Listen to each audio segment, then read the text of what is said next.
مانی کی باتیں سن سن کر سائلوں کے دلوں میں ہمت پیدا ہو رہی تھی۔ وہ دبی دبی آواز میں اپنے خیالات کا اظہار کرنے لگے تھے۔ اتفاق سے نائب باہر نکلا۔ مانی چلا کر بولا، نائب صاحب دیکھیے گا کوئی چیز اندر رہ نہ جائے، ساری غلاظت دور کر دیجیے گا، لے جائیے میرے گھر کو پاک کر دیجیے۔ نائب کو یہ سن کر طیش آ گیا۔ اس نے جواب میں کچھ کہنے کی کوشش کی۔ ضروری کارروائی کرنا ہمارا فرض ہے، وہ بولا۔ اور ضروری کارروائی کوئی کہا مار کر ہنسا۔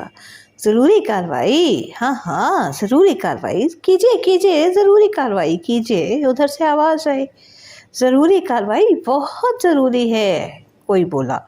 نائب صاحب اب کچھ بہت سیانے تھے، شاید غیر ضروری کارروائی نہیں کرتے، کچھ زیادہ ہی سیانے ہیں، اللہ بچائے ایسے سیانے سے۔ خیر، چاروں طرف سے آوازیں آنے لگیں۔ نائب نے ہوا کا رخ دیکھ کر تقریر کرنے کا خیال چھوڑ دیا اور چپ چاپ اندر جا داخل ہوا۔ باہر ایک عجیب تبدیلی عمل میں آئی، لوگوں کو گویا زبان مل گئی۔ میں 15 دنوں سے میجسٹریٹ کے پیچھے پھر رہا ہوں، ایک نے کہا۔ 12 دن ہو گئے ہیں، وہ میری سنتا ہی نہیں۔ یہ مکان آخر کس سے الاٹ ہو رہے ہیں؟ پتہ نہیں، بس ایک بار آتے ہیں اور مکان لے کر چلے جاتے ہیں۔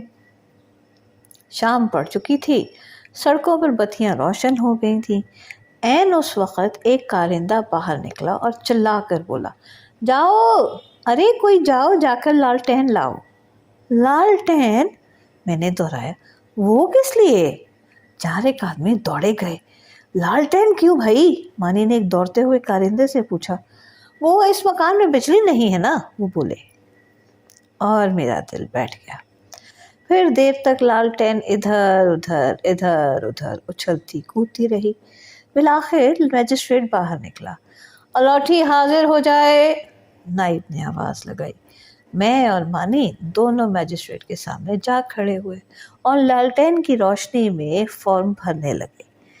یہ لو الاٹمنٹ آرڈر۔ میجسٹریٹ نے کاغذ مانی کی طرف بڑھا دیا۔ مانی نے زور سے پاؤں زمین پر مارا۔ اٹینشن ہو کر میجسٹریٹ کو سلوٹ مارا اور بولا، حضور، گھر میں اگر کوئی چیز بچ گئی ہو تو وہ نکال لیں۔ میجسٹریٹ نے گھور کر مانی کی طرف دیکھا۔ جناب، اگر کوئی چیز بچ گئی ہو تو مجھے اجازت دیجیے کہ میں صبح حضور کے گھر پہنچا دوں، مانی نے چیخ کر کہا۔ مجمع سے ایک قہقہہ بلند ہوا، ایک ایسا قہقہہ جس میں کاٹ تھی، بلا کی کاٹ تھی، ٹوٹ تھی، قیامت کی ٹوٹ تھی۔